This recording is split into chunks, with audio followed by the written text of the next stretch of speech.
go to the third one over here. Did we share Oh, screen? no.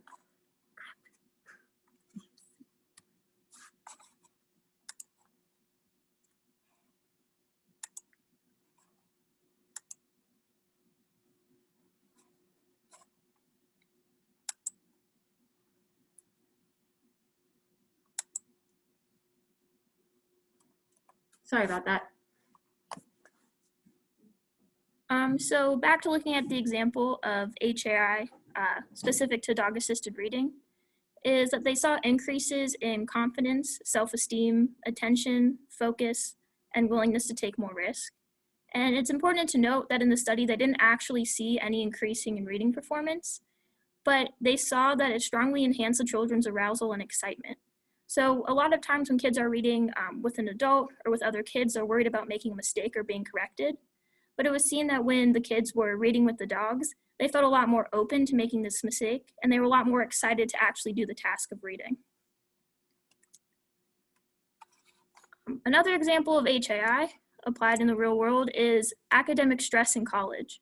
So this study started off by giving students different tests to see how they scored in depression, anxiety, stress, and worry.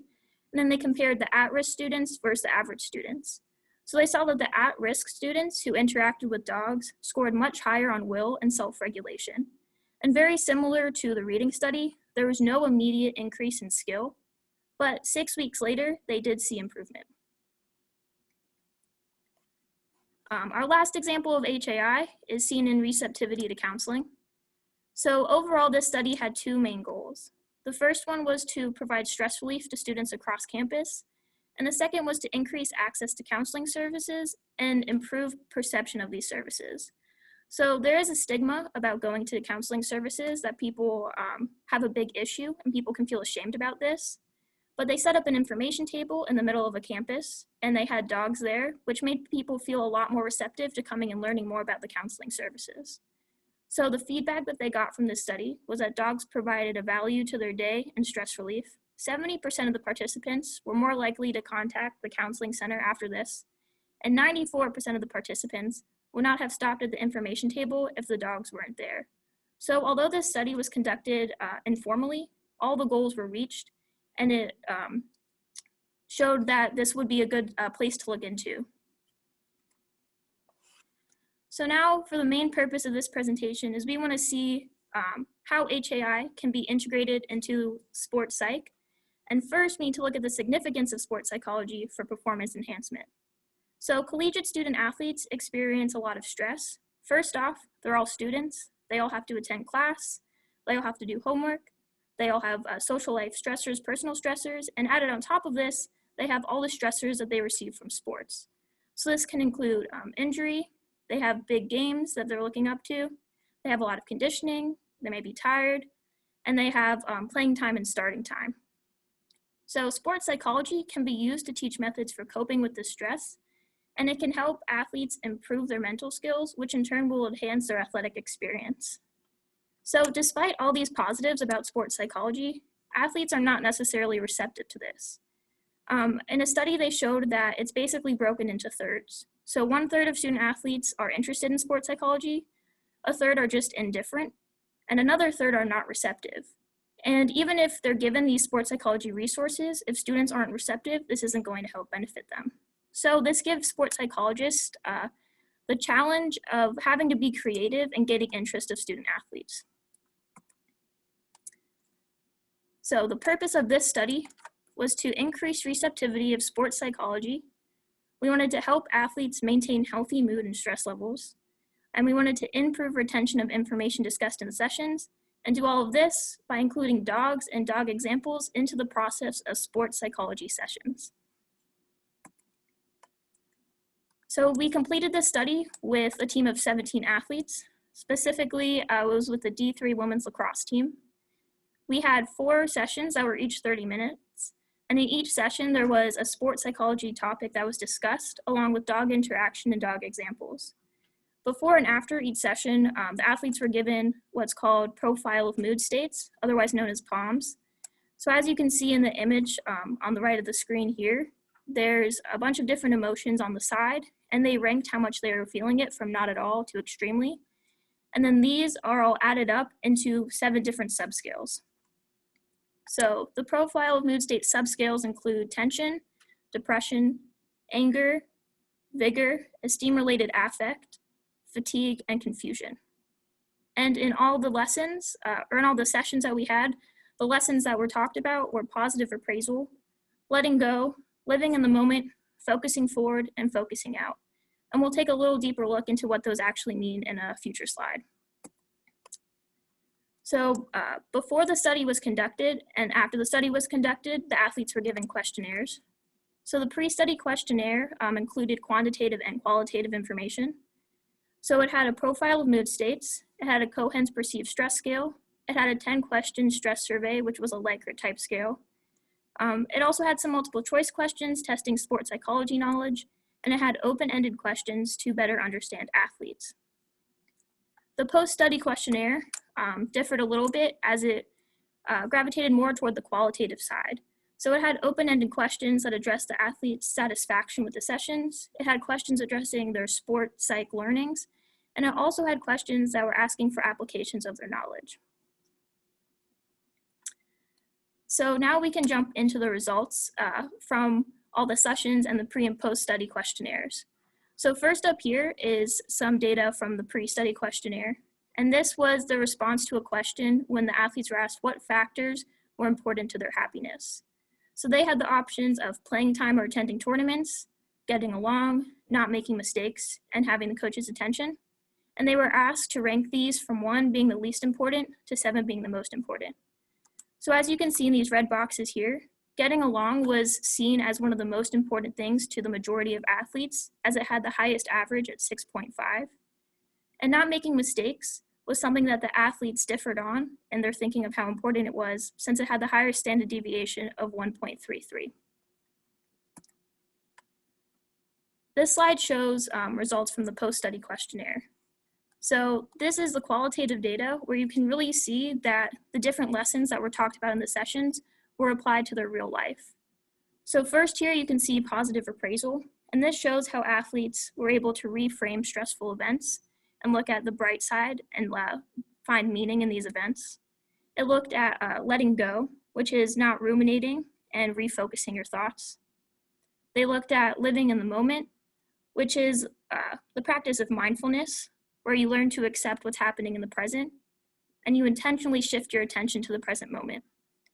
They looked at focusing forward, where they switch their attention to look at the big picture, and they don't focus on one idea for too long.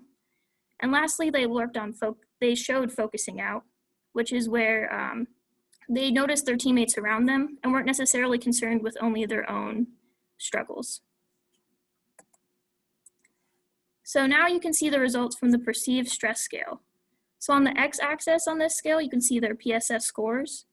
And on the y-axis, you can see the frequency of these scores. So the blue here represents their pre-scores for this test, and the purple here shows their post scores.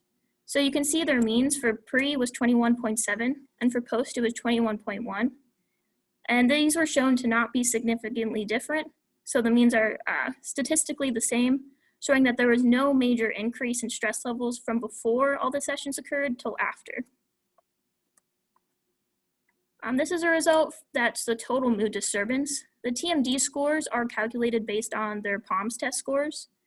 So you can see here on the x-axis is each session listed, and on the y-axis is TMD scores. So it's important to notice here that the lower the score, the better the athletes are feeling and the less stress they have.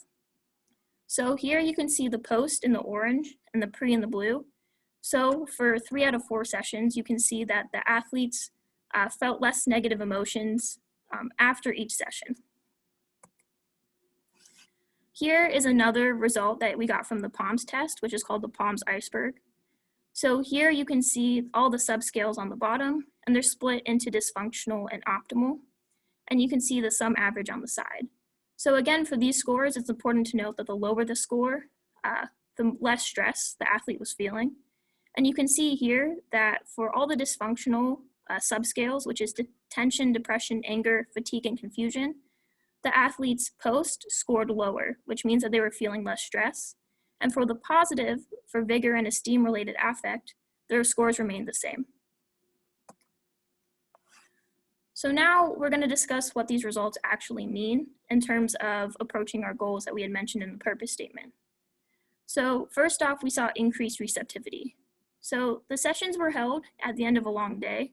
So athletes went through an entire day of schooling, then they would show up to practice and they would work hard and run hard at practice. And then after all of this, they were asked to come to a sports psychology session and talk about how to use their brain and think about everything that had happened that day and how to improve themselves. And a lot of times at the end of practice, athletes are thinking about what they're going to eat for dinner, or they're thinking about their long to-do list. But the athletes actually remained not only during the sessions, but after each session to play with the dogs, which shows that they were happy to be there and they weren't dreading it. They also showed that they had a positive connection with the dogs by taking pictures with them and playing with them. In the post-study questionnaire, 12 out of 13 athletes selected that they enjoyed/learned from and would use the information to change their thinking, which shows that they actually enjoyed these sessions. 13 out of 16 athletes gave a post-study response after being sent home due to COVID. So this is actually a huge number. The athletes had their season taken away, and sending in a post-study response didn't necessarily benefit them directly, but they were still willing to help us out with this study and give us the data that we needed in order to conclude. And lastly, 3 out of 4 sessions, the athletes felt better after each session, which was seen in that TMD chart.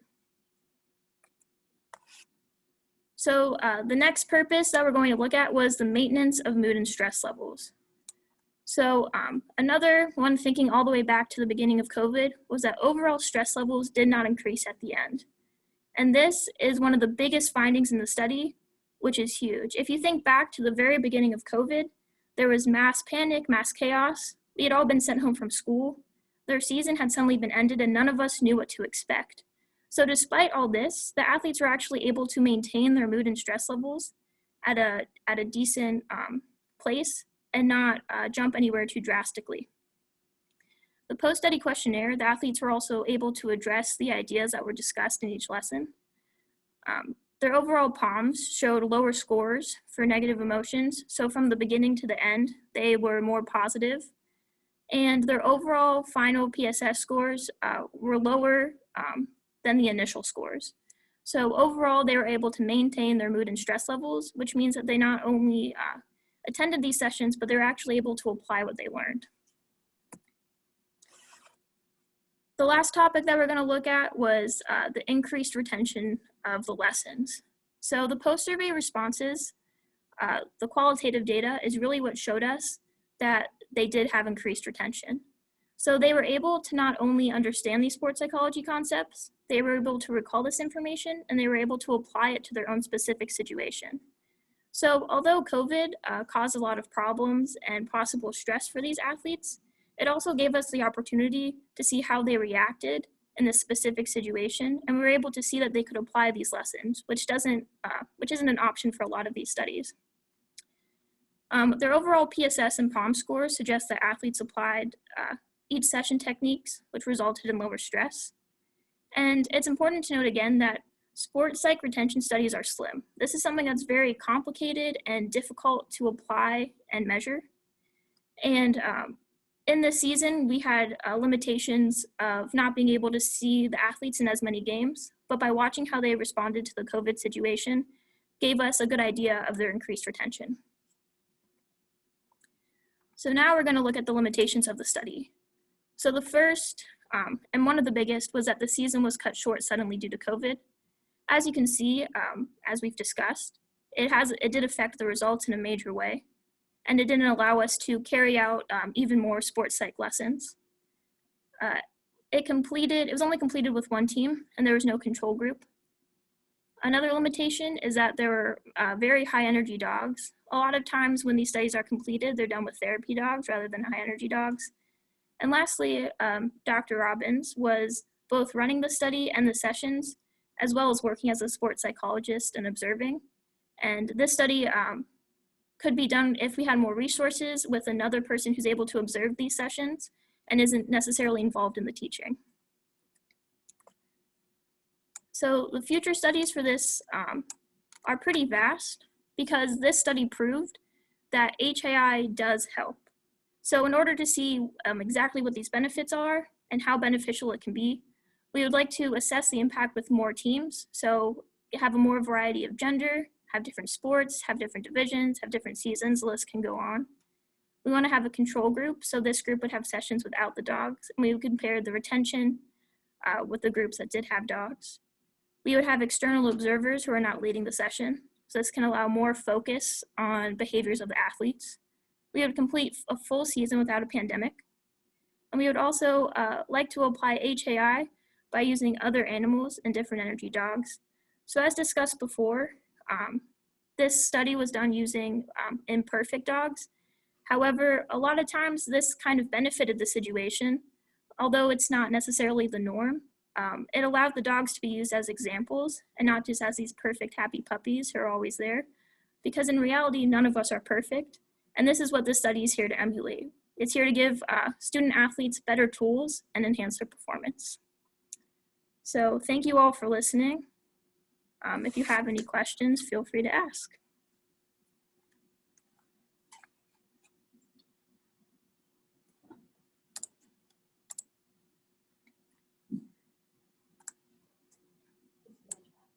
Yeah. So, I mean, the question in the chat says, did you bring any dogs? And we do not have any dogs with us here today, but we do have some cute pictures. Disappointing. Should have brought dogs. Could you repeat that? Should have brought dogs. Oh.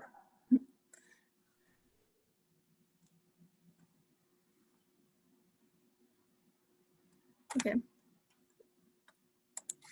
Other questions? I don't think so. Well, thank you guys so much. Thank you, Aiden. I'm gonna stop sharing the screen right now, and no other questions for Aiden regarding the study? All good? Well, thank you again. We're going to hear from Ms. Sydney Bird now. And by the way, if you come up with more questions at the end for Aiden, we can answer them as well. And just gonna keep it moving along. So.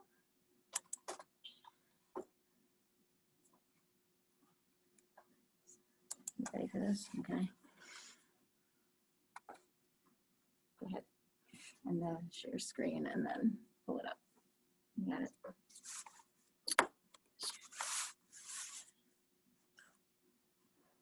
Okay, there it is.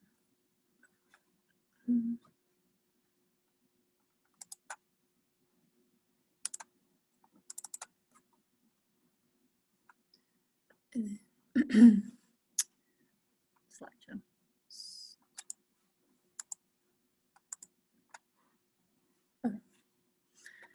Hello, everyone. If you have any questions throughout, just put them in the chat, and then we also will have questions at the end. Okay, my name is Sydney Bird, and I am a sophomore here at Methodist. I am majoring in criminal justice and applied forensic science, as well as minoring in professional tennis management in the psychosocial aspects of sports and coaching. In this presentation, I will be explaining the research that Dr. Robbins and I have found on how to use sports psychology to reframe pre-release inmates' thought processes. We have created a program that we will want to start putting together about a mental and physical toughness bootcamp. We hope to implement this into the prison system at some point in the future. Now let's talk sports psych and prisoners. You may be wondering how my brain got here. It all started with 2 classes I was in last semester and the book, The Master Plan by Chris Brown. This memoir by an ex-convict who had been sentenced to life without parole was a real-life example of an idea that had been floating around in my mind for the whole semester. The basis of how the author constructed and implemented his master plan had so many parallels to the goal of sports psychology and the success that both he and other ex-convicts had in implementing this into their lives and truly becoming successful, law-abiding citizens was the connection between my 2 biggest interests, mental skills, and recidivism rates. This is when I presented my ideas to Dr. Robbins, and she reeled me into a focus because at that point, I had a lot of ideas without a clear purpose. So now, this presentation will outline how there is also literature that supports the premise of our bootcamp program.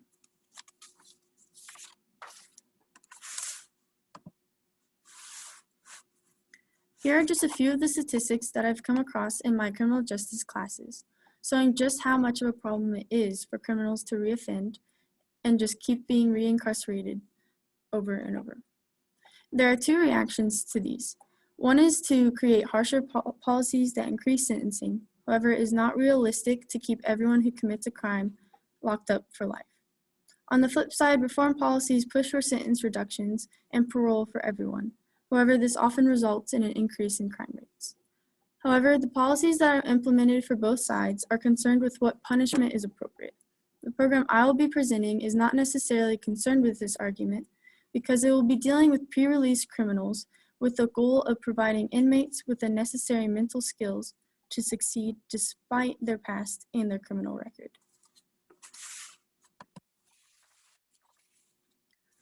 So what is sports psychology? The focus of sports psychology is on performance enhancement through mental skills. It incorporates lessons on principles like imagery, goal setting, arousal control, coping, motivation, and positive reappraisal, just to mention a few.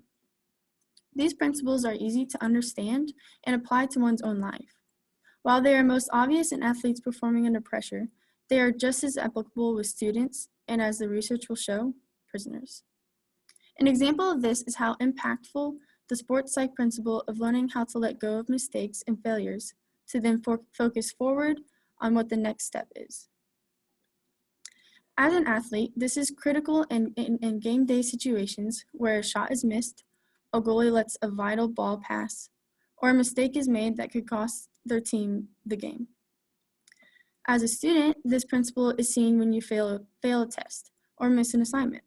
The decision to work harder next time, moving past that moment in time, or accepting defeat and tanking the rest of the class is again just this one principle. I will go over how this applies to prisoners later on when I explain our lesson plans. It's also important to understand that sports psychology is in performance enhancement, not fixing problems. It recognizes past trauma and past problems, but emphasizes that success is attainable regardless of the circumstances. The literature also shows that there is precedence for this, but that mindset improvement has not been done enough with inmates.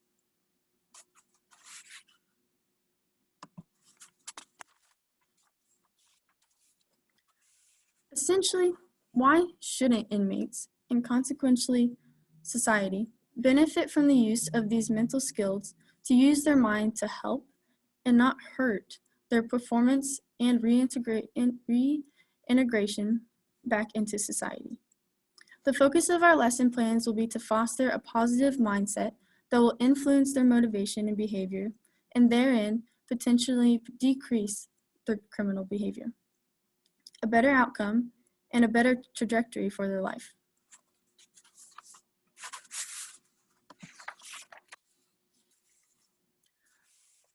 All of this is well and dandy, but does not mean much without the research to support both its validity and eventually the feasibility of implementing the study into a prison system. Our first step to making this a reality was to determine whether anything similar had been done before with inmates and whether it had worked or not. This process was very cyclical as we brainstormed, talked it through logically, made modifications based on the research results, and then did it again. Once we had identified which interventions were most useful, interactive journaling and exercise, we were able to dig deeper and start creating connections and a plan. All of this is still in the preliminary stages, as you all are the first audience. The eventual goal is to propose this to a prison system. However, this is still an ongoing process, and there are many other steps that will be needed before that is even a possibility.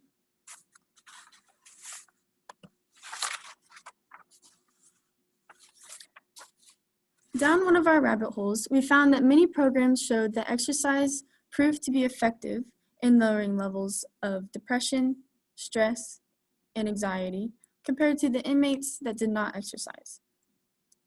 There are significant changes in physical and mental health related variables as a result of the exercise intervention, as well as improved scores on mood and reduced anxiety scores with inmates who participated in the 12-week exercise program.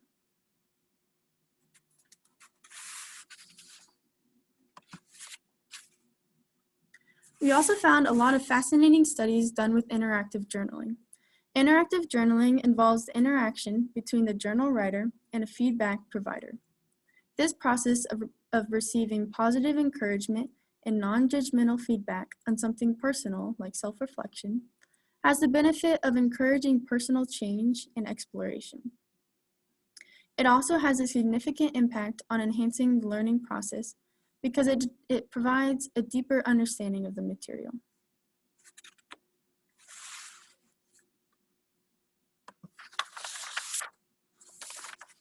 Here we have a few examples of studies that have been done to show the benefits of interactive journaling with inmates. There's a connection between interactive journaling specifically as an outlet and platform for deeper thinking and behavior changes. This DUI program found that inmates that participated in the interactive journaling found it to be much more influential on their desire to change rather than the informative programs they also had to attend that told them all the ways their choice to drink and drive negatively impacts innocent citizens.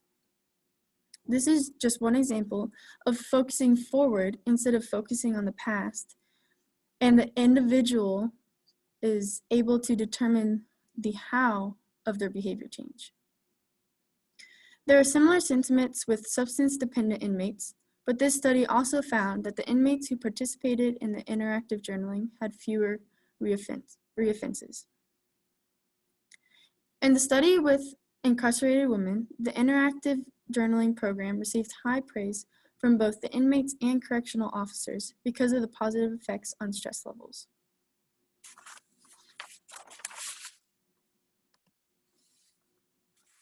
All in all, the purpose of this study is to use sports psychology principles to help participants change their way of thinking by engaging them in an interactive journaling and exercise intervention, which will be what the mental and physical boot camp will be.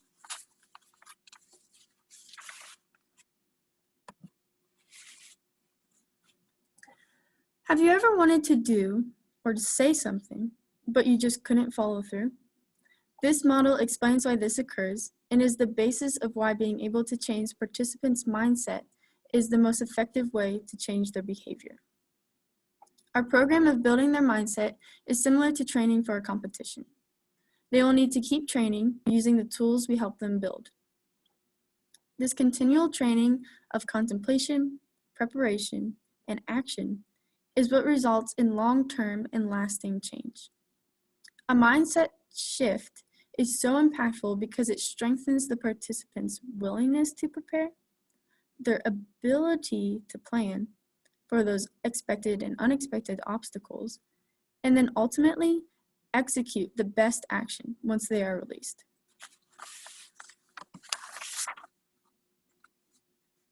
Our participants would be those with no identified or diagnosed mental illness who are in pre-release, either end of sentence or parole. We would be in adult male prisons because the criminogenic effects that men experience after incarceration are what the mindset shift will also be geared towards dealing with and overcoming.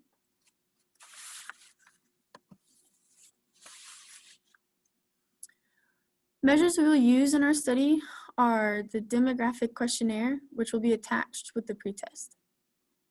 This initial assessment will be a written response to a scenario the participants can relate to that incorporates sports psychology principles. The post-test will be the same scenario, but the quality of the responses and how they approach the scenario will be the best reflection on whether their actual thought process has been altered. In between will be an 8-week boot camp where participants will reflect on the lesson each week as well as the exercise they chose. The interactive journals will be analyzed for their content, as well as providing feedback. Their exercise choice will be analyzed for the intensity and the completion of the level that they chose.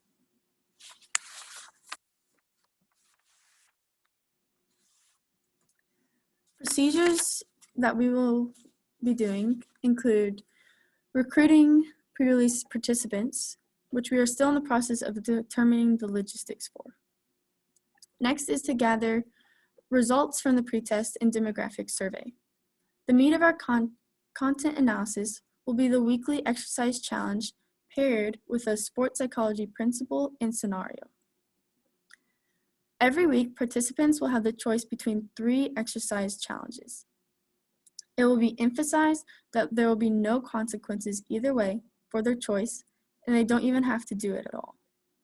Therefore, their choice along with their reflection on why,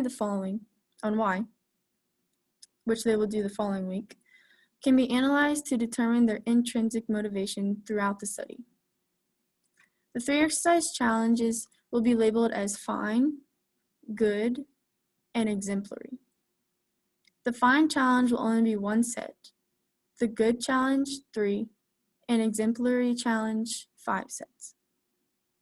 The exercises themselves will be physically exerting while still being able to be completed in a cell space.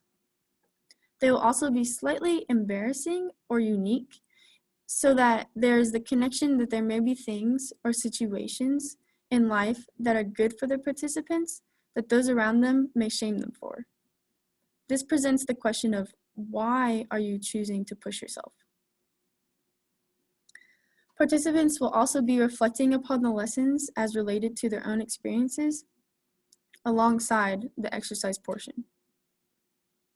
These reflections on their journals and along with the feedback that will be positive, forward-focused, encouraging that type of mindset from the feedback researcher. And then there's the post-test that will be assessing whether the participants truly are able to incorporate the lessons and principles they have learned to the same scenario in a different way.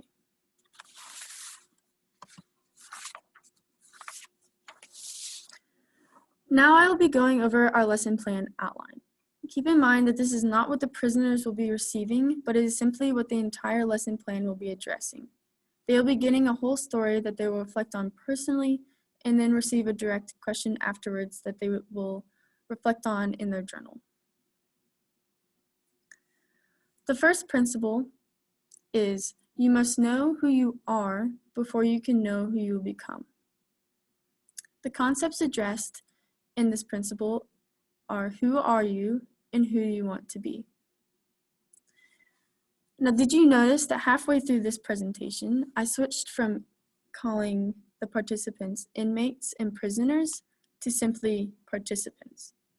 This is just one aspect of how prisoners identify themselves as inmates, and to truly reintegrate themselves back into society, they need to find a new identity, just as I gave them the identity of a participant. Week 2, this principle. Sorry. Week's 2 principle is, you may not be able to change who you are, but you can definitely change what you do. Concepts addressed in this are identifying your strengths and weaknesses, making them all work for you. Knowing that everyone is a work in progress, addressing the importance of being vulnerable, and being aware of the dangers of self-deception and faking good.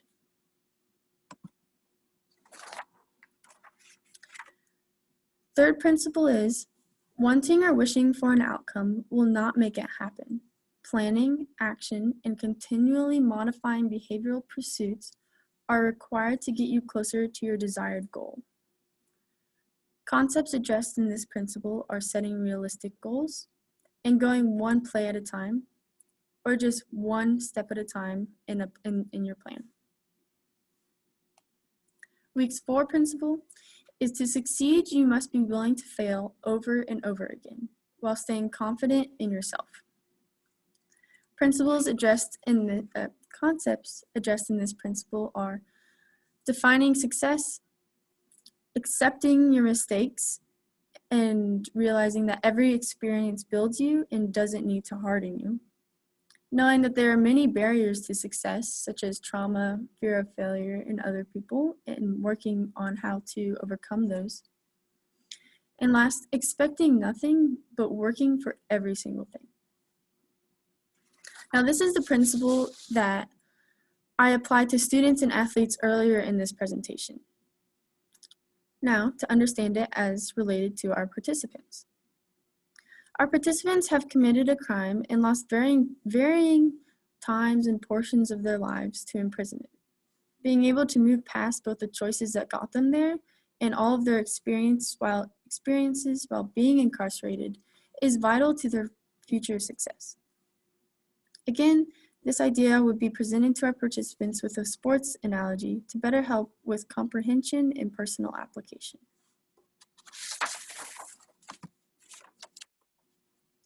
The principle for week 5 is triggers may induce the stress response, but only you allow them to stay and make it worse.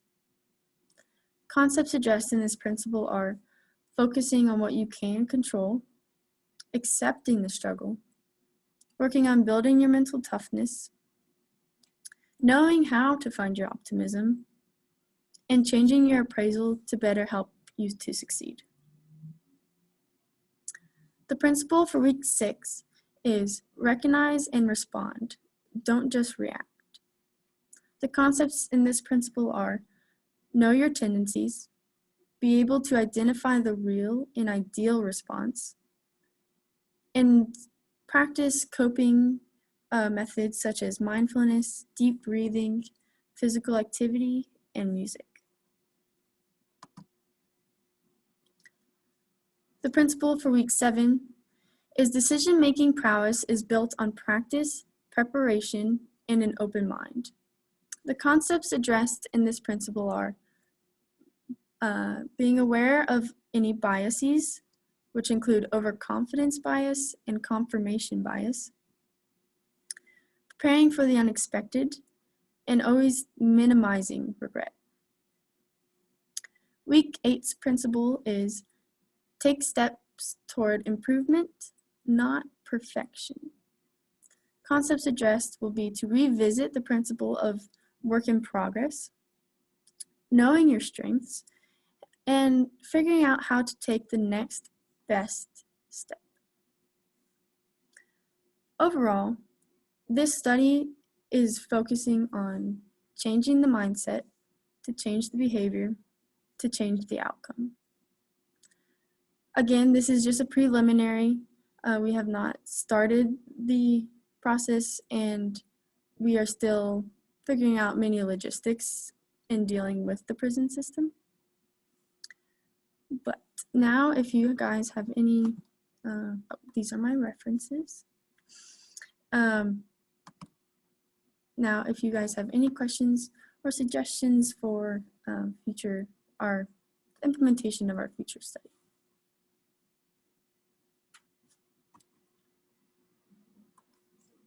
Look at the comments or the chat. I have a question.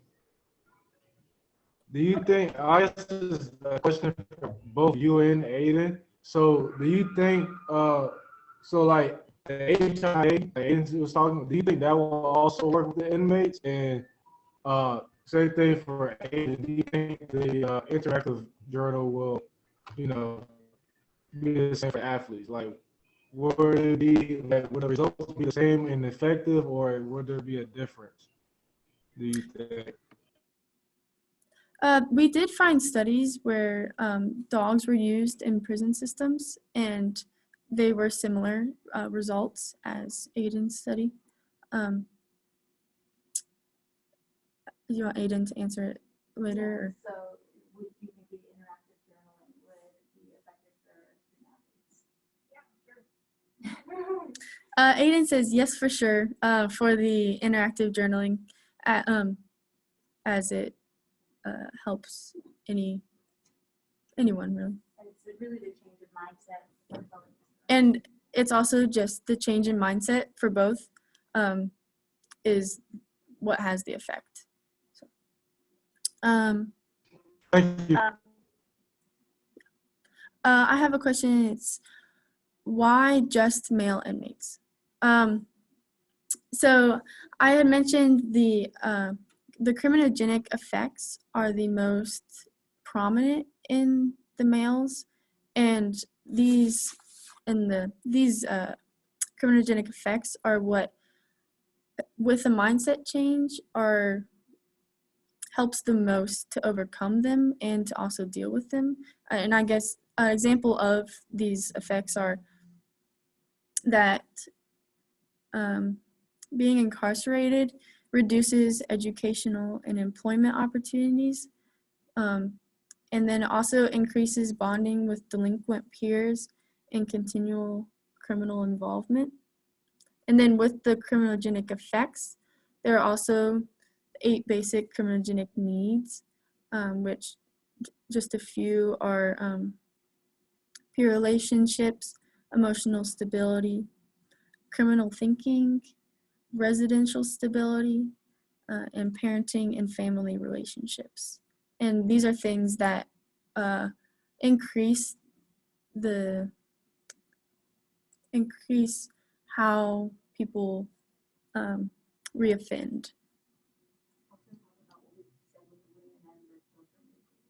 Oh, also with the males, males are generally more likely to watch sports and to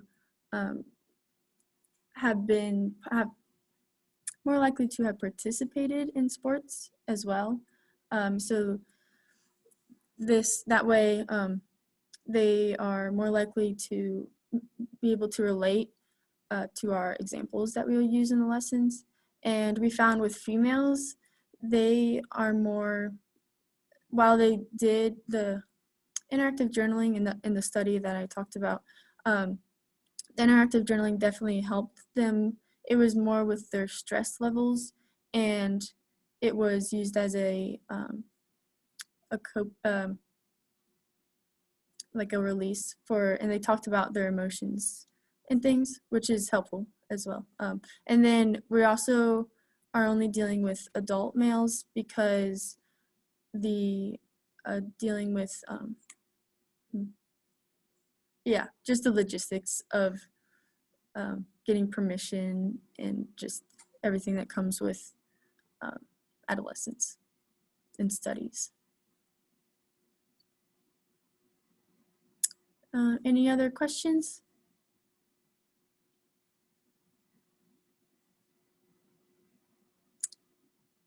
More detail about the exercise program. Do you have anything specific about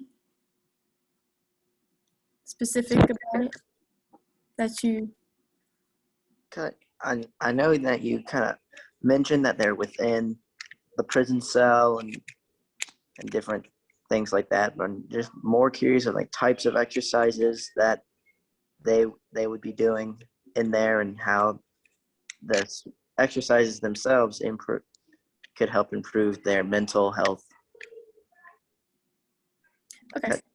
So we haven't gotten to the point of the actual exercises because that's a detail that we haven't been able to, because we're not sure if they'll be able to do the exercises outside of their cell. So far, we're just planning on making exercises that can be done in a small space and just with your body, not any extra equipment. As far as how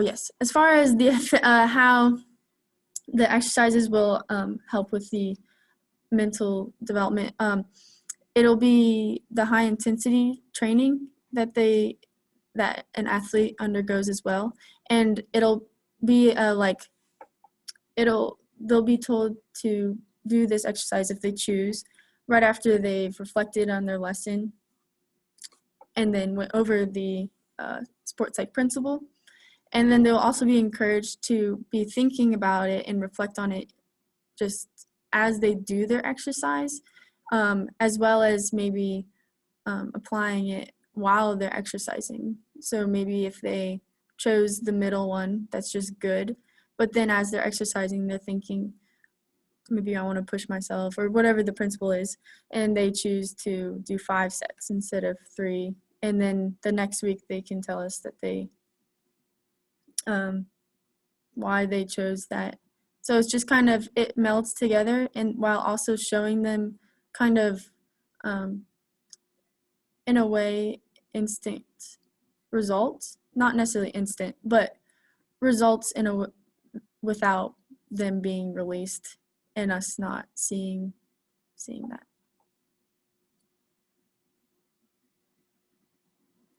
Any other questions or suggestions?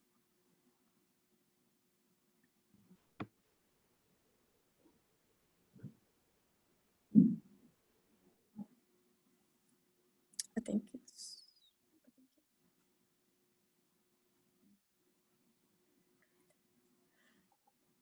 Well, thank you guys so much for coming in. I do want to just clarify a little bit when she's talking about the high intensity training. So you're talking like probably 5 exercises that they would either do the 1 set, 3 set, or 5 sets of.